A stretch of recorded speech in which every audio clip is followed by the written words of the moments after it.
Breaking news చూస్తున్నాం. America అధ్యక్షుడు Donald Trump కి బిగ్ షాక్ తగిలింది. మనం మొదటి నుంచి ఊహిస్తోంది. పక్క దేశంలో వేలు పెట్టి అక్కడ ఏం జరుగుతుందో చూపించే ముందు ఆ మిగిలినటువంటి 4 ఏళ్లు నా వైపే చూపిస్తానటువంటి సామెత ఎంతలా వర్కౌట్ అవుతుందో ఇప్పుడు డొనాల్డ్ ట్రంప్ విషయం చూస్తే అర్థమవుతోంది. ఇరాన్ ఇజ్రాయెల్ కొట్లాడుతున్నాయి, పాకిస్తాన్ భారత్ ఫైట్ చేస్తూ ఉన్నాయి, ఆఫ్ఘనిస్తాన్ పాకిస్తాన్ మధ్య యుద్ధం జరుగుతోంది, ఇంకో దేశం మధ్య యుద్ధం మొత్తాన్ని ఆపాను నేనే అని చెప్పి అబద్ధపు ప్రచారాలతో శాంతి బహుమతిని సైతం అందుకోవాలన్న డొనాల్డ్ ట్రంప్కి లోపల దేశంలోనే ఇప్పుడు తీవ్రమైన వ్యతిరేకత కనబడుతోంది. లక్షలాది మంది ఒక్కరు కాదు ఇద్దరు కాదు లక్షలాది మంది జనం రోడ్లపైకి ఎక్కి నో కింగ్స్, ఈ ప్రొటెస్ట్ పేరు నో కింగ్స్, రాజులతనం రాచరికపు పోకడలు వద్దు, నువ్వు గెలిచింది మా ఓట్లతో, డెమోక్రటిక్ పద్ధతిలో గెలిచినప్పుడు డెమోక్రసీని పాటించాల్సిందే, ఒంటెద్దు పోకడలు ఒంటరి నిర్ణయాలు ఇవన్నీ కూడా దేశానికి ఇబ్బందులు గురి చేస్తున్నాయి. ట్రంప్ విధానాలను వ్యతిరేకిస్తూ లక్షలాది మంది నిరసనకారులు రోడ్లపైకి ఎక్కారు. నో కింగ్స్ పేరిట జనాలు ఆందోళన చేపడుతున్నారు. ఇమిగ్రేషన్ సమస్యలు, ఎడ్యుకేషన్ సమస్యలు, సెక్యూరిటీ పాలసీలు వీటన్నిటికీ వ్యతిరేకంగా నిరసన కొనసాగుతోంది. చికాగో, వాషింగ్టన్, న్యూయార్క్తో పాటుగా పలు నగరాల్లో ఎంబసీల వద్ద కూడా ఈ నిరసనల హోరు పెద్ద ఎత్తున కొనసాగుతోంది. ట్రంప్ రాజీనామా చేయాలని నినాదాలు చేస్తున్నారు. స్వదేశీ సమస్యలపైన ట్రంప్ దృష్టి పెట్టాలని చివాట్లు పెడుతున్నారు. డొనాల్డ్ ట్రంప్ పెద్ద ఎత్తున ఇప్పుడు వ్యతిరేకత ఎదుర్కొంటున్నారు. నో కింగ్స్, ఈ పేరు అర్థం చేసుకోవాలి. నో కింగ్స్, రాచరికపు పోకడలను రాజుల పోకడల్ని మానేయండి. ఇది డొనాల్డ్ ట్రంప్కి వ్యతిరేకంగా కొనసాగుతున్నటువంటి ఆ పోకడలకి వ్యతిరేకంగా కొనసాగుతున్నటువంటి నినాదానికి, ఒక ఉద్యమానికి ఆ పేరు నో కింగ్స్గా ఉంది. సో కేవలం అమెరికాలోనే కాదు, లండన్లో సైతం యుఎస్ ఎంబసీ కార్యాలయం ముందు ఈ నిరసనలు కొనసాగుతున్నాయి. నో కింగ్స్ అనేటువంటి ఈ ప్రొటెస్ట్ గ్లోబల్ లెవెల్లో డొనాల్డ్ ట్రంప్కి వ్యతిరేకంగా ఆ క్యాంపెయిన్ కొనసాగుతుంది. ఒకసారి ఆ స్పాట్లో విజువల్స్ చూద్దాం. రోడ్లపై జనం చూడండి, లక్షలాది మంది రోడ్లపైకి చేరుకున్నారు. లక్షలాది మంది, ఇది ఎక్కడో కాదు, కేవలం అమెరికాలో మాత్రమే. అమెరికాలో స్థానికంగా ఉన్నటువంటి జనం మొత్తం కూడా రోడ్లపైకి ఎక్కి డొనాల్డ్ ట్రంప్ రాజీనామాని కోరుతున్నారు, చివాట్లు పెడుతున్నారు. ఒకసారి ఆ లైవ్ విజువల్స్ చూద్దాం.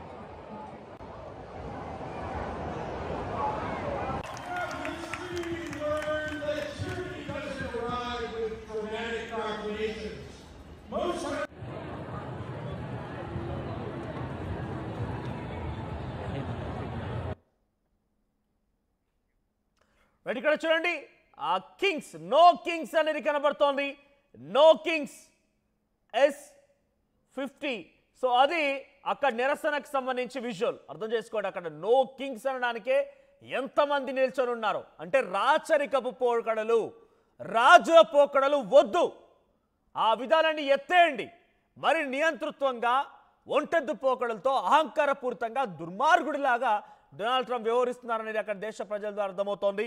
2600 ప్రాంతాల్లో 2600 ప్లేసెస్ ఆఫ్ ప్రొటెస్ట్, 2600 ప్రాంతాల్లో ప్రొటెస్ట్ జరుగుతోంది. కొన్ని లక్షలాది మంది రోడ్లపైకి వచ్చారు. అక్కడే కాదు, యుఎస్లోనే కాదు, అటు మడ్రిడ్, బార్సిలోనా, లండన్, అట్లాంటిక్ ఈ ప్రాంతాల్లో కూడా పెద్ద పెద్ద ఎత్తైనటువంటి నగరాల్లో, చిన్న టౌన్స్లో, చిన్న ప్రతి ప్రాంతాల్లో, 1-2 అని కాదు, ప్రతి ప్రాంతం 2600 ప్రాంతాల్లో ఈ నిరసనలు జరుగుతున్నాయంటే డొనాల్డ్ ట్రంప్కి వ్యతిరేకత ఎంతటి స్థాయిలో ఉందో అర్థం చేసుకోవచ్చు. సో వాళ్ళు చెప్తున్న మాటలు ఏంటంటే, వాళ్ళు చెప్తున్న మాటలో చాలా స్పష్టంగా డొనాల్డ్ ట్రంప్ పైన వ్యతిరేకత చూపిస్తూ వాళ్ళు చాలా క్లియర్గా చెప్తున్నారు. There is nothing more American than saying we don't have kings. మాకెవరు రాజులు లేరు, అమెరికా దేశస్తుల పైన ఎవరు రాజులు లేరు, and exercising our rights to protest, మేము ఆ హక్కుల కోసం పోరాడుతున్నాం అని చెప్పి అక్కడ ఆ నిరసనకారు చెప్తున్నారు. There is nothing more American than saying we don't have kings. మాకెవరు రాజులు లేరు, మేము ఎవరి కింద బతకము, మాకెవరు రాజు లేరు. వీఆర్ డెమోక్రటికన్స్, మేము డెమోక్రటిక్ పాలనలో ఉన్నాం, డెమోక్రసీని అవలంబించే తీరులో ఉన్నాం.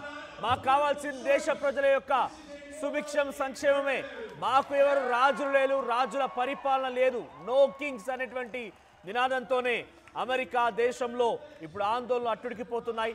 2600 ప్రాంతాల్లో లక్షలాది మంది జనం అక్కడికి చేరుకొని నిరసనలు వ్యక్తం చేస్తున్నారు.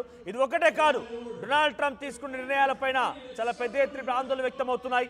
ఒకటి కేవలం ఆయన తీసుకునే నిర్ణయాల్లో ప్రధానమైనటువంటి నిర్ణయాలు మీకు చెప్తాను ఇప్పుడు నేను.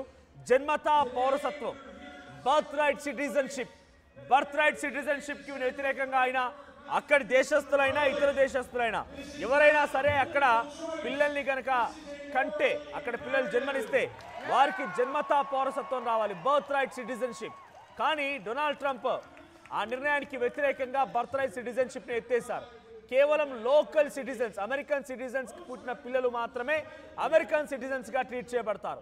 ఇతర మైగ్రెంట్స్ కానివ్వండి, వేరే ప్రాంతాల నుంచి వచ్చి ఇక్కడ పిల్లల్ని జన్మిస్తే పిల్లలు కనుక అక్కడ కంటే వారికి బర్త్ రైట్ సిటిజన్షిప్ రాదు అనేది ఒక నిర్ణయం తీసుకున్నారు ఆయన. ఒక టైం లిమిట్ కూడా పెట్టారు. ఆ టైం లిమిట్ పెట్టడం మూలంగా చాలామంది కూడా చివరి అంకలు అంటే 8-9 మాసాలకు దగ్గరగా ఉన్నటువంటి వారంతా కూడా త్వరగా వెళ్ళిపోయి సీసెషన్కి వెళ్ళిపోయి చాలామంది ప్రాణాలు కోల్పోయిన వరకు ఉన్నారు.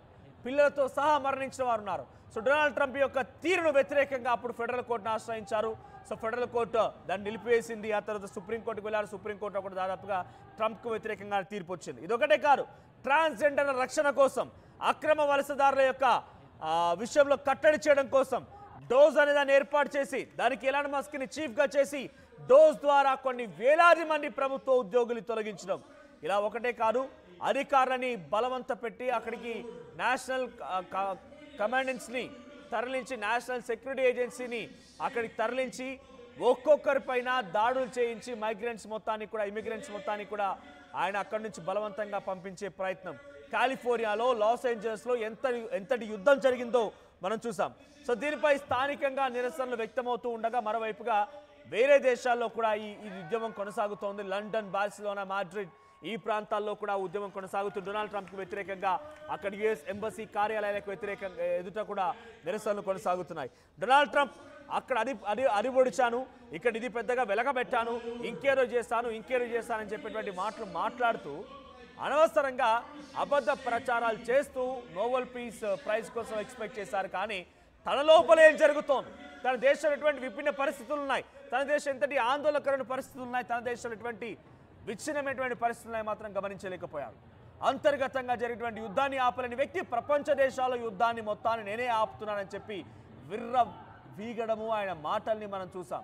సో డొనాల్డ్ ట్రంప్ యొక్క వ్యవహార శైలి ఇప్పుడు ప్రపంచ దేశాలకు అర్థమైపోయింది. అందుకే ఇప్పుడు అంతా కలిసి ఒక్కసారిగా యుఎస్లో దేశస్తులే కాదు, ఆ యుఎస్ దేశస్తులు ఎవరైనా ఇతరత్ర ప్రాంతాల్లో ఉన్నా లేకుంటే అక్కడ దేశస్తులకు సపోర్ట్ నిలబడాలన్నా కూడా వారంతా యుఎస్ ఎంబసీ కార్యాలయం దగ్గరికి వెళ్ళిపోయి కూడా నిరసనలు వ్యక్తం చేస్తున్నారు. మీరు చూడండి, ఎక్కడ రోడ్లపై చూసినా జనం కనిపిస్తూనే ఉన్నారు. ఎక్కడ రోడ్లపై చూసినా జనం కనిపిస్తున్నారు. లక్షల కొద్దీ అమెరికన్ సిటిజన్స్ రోడ్లపైకి ఎక్కి డొనాల్డ్ ట్రంప్ యొక్క నిర్ణయానికి వ్యతిరేకంగా పోరాడుతూ ఉన్నారు. జన్మతా పౌరసత్వం, ట్రాన్స్జెండర్ రక్షణ, ఇమిగ్రెంట్స్ పైన, అక్రమ వలసదారుల పైన పోరాటం, ఇప్పుడు ఆయన తీసుకున్న నిర్ణయాలు ప్రతిదీ కూడా డోజ్ని ఏర్పాటు చేసి ఉద్యోగాలు తొలగింపు,